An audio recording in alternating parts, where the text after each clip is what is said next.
मामून से कहना मुश्किल है तो इसे पढ़ लेना।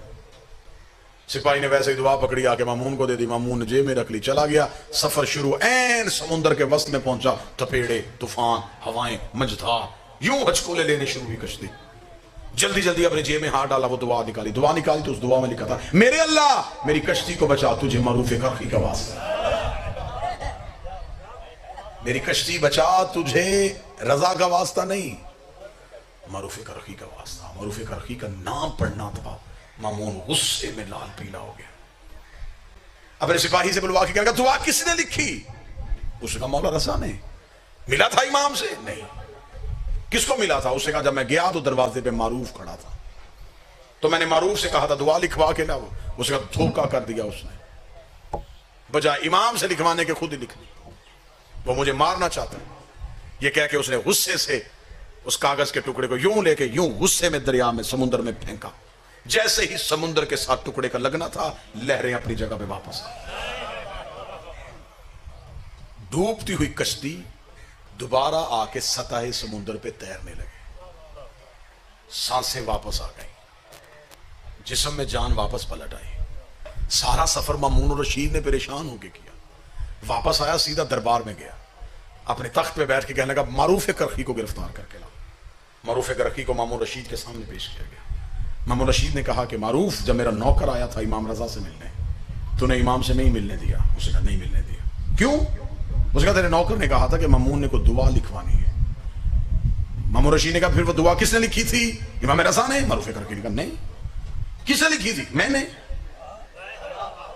इमाम रशीद ने कहा हाथ धो गई है, इतना बड़ा इतराफ कर रहा है, दुआ मैंने इमाम से लिखवानी थी, तूने क्यों लिखी? जुमला कहा है, शाम तक जुमले की ठंडक महसूस होगी। मारूफ करखी आंखों में आंखें डाल कहता है वो नबियों का मुश्किल कुशा है। हाय हाय हाय, वो हाजत रवाई अंबिया हैं। तेरे जैसों की मुश्किलें तो मैं भी डाल देता हूं। इसलिए इकबाल ने कहा था, डॉक्टर इकबाल का एक बड़ा मशहूर फारसी का शेर था, उसने कहा जब मुझे मुश्किल होती है मैं शर्माते हुए अली से नहीं मांगता, कंबर से मांग लेता। मेरी ख्वाहिशात तो कंबर भी पूरी कर देता। अच्छा तो फिर दुआ किसने लिखी? उसने कहा मैंने लिखी। मारूफ करखी ने जब ये कहा मैंने लिखी, उसने कहा तूने एतराफ कर लिया, सजा तुझे दूंगा, लेकिन पहले ये बता तूने कौन सा चिल्ला काटा है?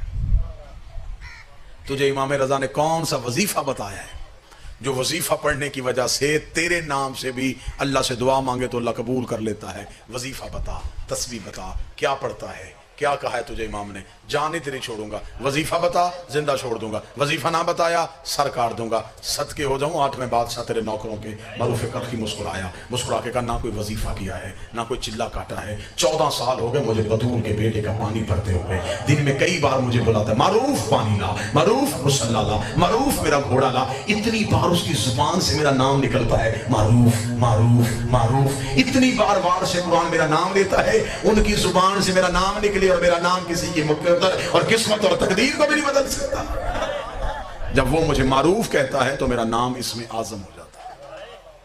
ये जो नाम ले वो इसमें आजम। आज भी मशहद जाके देखो, 8 सिहन मेरे मौला के।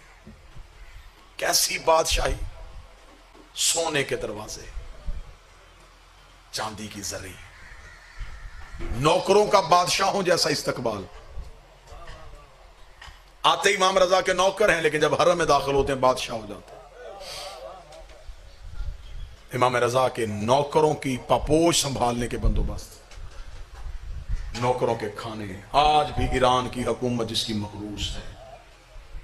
अभी ये कोरोना वायरस फैला, पूरी दुनिया के अमीर मुल्क चंदे मांग रहे थे। जाओ जाके देखो, ईरान में जितने भी कोरोना के मरीज थे उन्हें हॉस्पिटल में दाखिल किया गया। जब उन्हें शिफा मिल गई और वो हॉस्पिटल के काउंटर पे आए कि हमारा बिल क्या बना है, तो उन्होंने रसीद निकाल के जिस पे लिखा था तुम्हारा बिल रजा ने अदा कर दिया। हर मरीज को जो रसीद दी गई उस पे लिखा था कि तुम्हारा बिल इमाम रजा ने अदा कर दिया। आज भी जो तकदीर बदलता है, जब इमाम रजा के हरम में दाखिल होते हैं, इंसान का मजाज ही बदल जाता है, आंखें खीरा हो जाती है। 8वां शहंशाह इतना आबाद, नजफ में अमीरुल मोमिनीन के हरम में भी इतनी अमीरी नहीं है। जो जाहिर बैठे वो तो मेरी गवाही दें। करबला में अब्बास के हरम में भी इतनी अमीरी नहीं है। आले मोहम्मद में से सबसे ज्यादा अमीरी 8वें बादशाह के हरम में। सेहन, सोना, चांदी, मेहमानों का बादशाहों जैसा इस्तकबाल। लेकिन इंसान का जिगर फट जाता है जब इंसान जरी पे जाके ज़ियारत पढ़ता है तो लिखा अस्सलाम अलैका या गरीब। जरा आपको सुनाऊं 8वें बादशाह की जुबान से। मेरे 8वें इमाम खुद बहुत बड़े अज़ादात थे। इमाम अपने घर में मौला हुसैन की मजलिस करवाते। जब मजलिस का कलीन बिछ जाता ना तो इमाम रजा आते, आके कलीन को चूमते।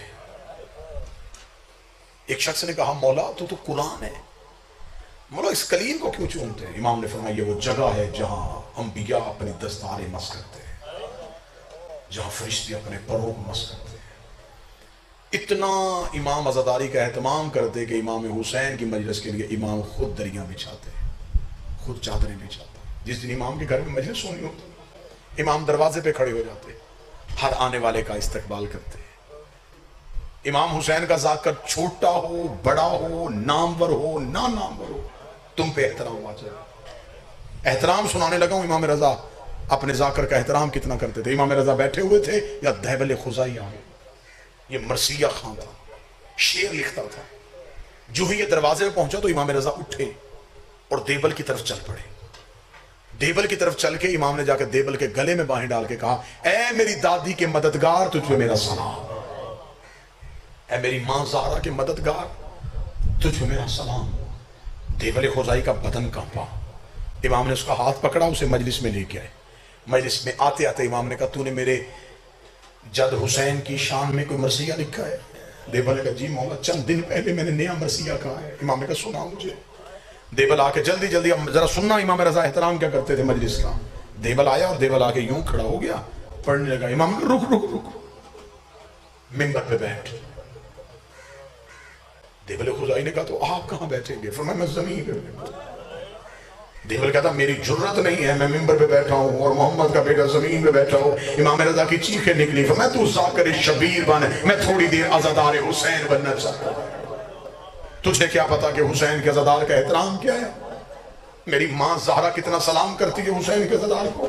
इमाम रजा ने फरमाया मैं हुक्म करता हूं मिंबर पे बैठ। देबल कहता, हुक्म इमाम हो गया था, अब मुझ पे वाजिब हो गया था। देबल मिंबर पे बैठ गया। इमाम रजा सामने बैठे, सर से इमाम उतारा, गिरबान चाक किया, आस्तीन ने इमाम ने पलट दी।